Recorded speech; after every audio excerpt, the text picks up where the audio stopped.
Salut à tous, le journal du foot de ce vendredi 22 février. Gros coup dur pour Chelsea, la FIFA interdit le club anglais de recrutement pour les 2 prochains mercatos en raison d'une violation de la réglementation concernant le transfert de joueurs mineurs. Le club anglais peut faire appel de cette décision infligée par la FIFA. Si cette sanction est confirmée, cela pourrait contrarier sérieusement les plans des Blues et remettre aussi en question certains départs évoqués comme celui d'Eden Hazard. Anthony Martial, très critiqué sur les réseaux sociaux malgré ses excuses sur Instagram.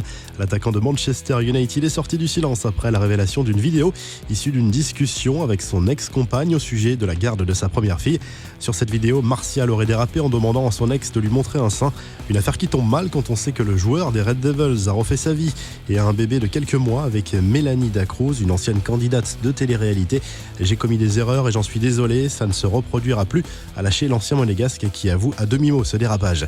Clap de fin pour Lassana Diarra à 33 ans. Le milieu de terrain a choisi de mettre un terme à sa carrière. Il venait de résilier son contrat avec le PSG. La fin de 15 ans de carrière entamée au Havre, il est passé par Chelsea, Arsenal, le Real Madrid ou encore l'OM avant de finir au PSG. Le club parisien qui n'a pas oublié de remercier le joueur après cette officialisation. C'est une première. Rennes disputera les 8e de finale de la Ligue Europa. Victoire 3-1 jeudi soir sur le terrain du Betis Séville. Hatem Ben Arfa a été très bon dans ce match retour et confirme son retour en forme. Voici l'ensemble des résultats de ces 16e de finale. Il y aura du beau monde au prochain tour. L'Inter Milan, Arsenal, Chelsea, Naples, Valence ou encore le FC Séville. Quelques infos en bref et en images. Voici l'équipe type de la semaine en Ligue des Champions. Après les 4 matchs de mardi et mercredi, on y retrouve 4 joueurs de Manchester City, 2 de l'Atlético Madrid et du Bayern. Dans les buts, Anthony Lopez mérite largement sa place après sa performance contre le Barça cette semaine. En difficulté à Chelsea, Maurizio Sarri aurait été contacté par la Roma à des contacts pour une éventuelle prise de fonction à la fin de la saison dans l'hypothèse d'un départ de l'Italien du club londonien. Information démentie par le principal intéressé. Un nouvel épisode dans l'affaire du conflit qui oppose le PSG à Adrien Rabiot. Le club parisien souhaiterait retirer à son milieu de terrain une partie de ses futurs salaires, un montant financier correspondant à sa prime d'éthique pour avoir manqué le stage au Qatar mi-janvier. La réponse de la LFP à Kylian Mbappé qui avait demandé avec humour à la Ligue de lui accorder un but inscrit en réalité par Victorino Hilton contre son camp lors du match PSG-Montpellier cette semaine. Le but ne sera pas réattribué au jeune buteur parisien.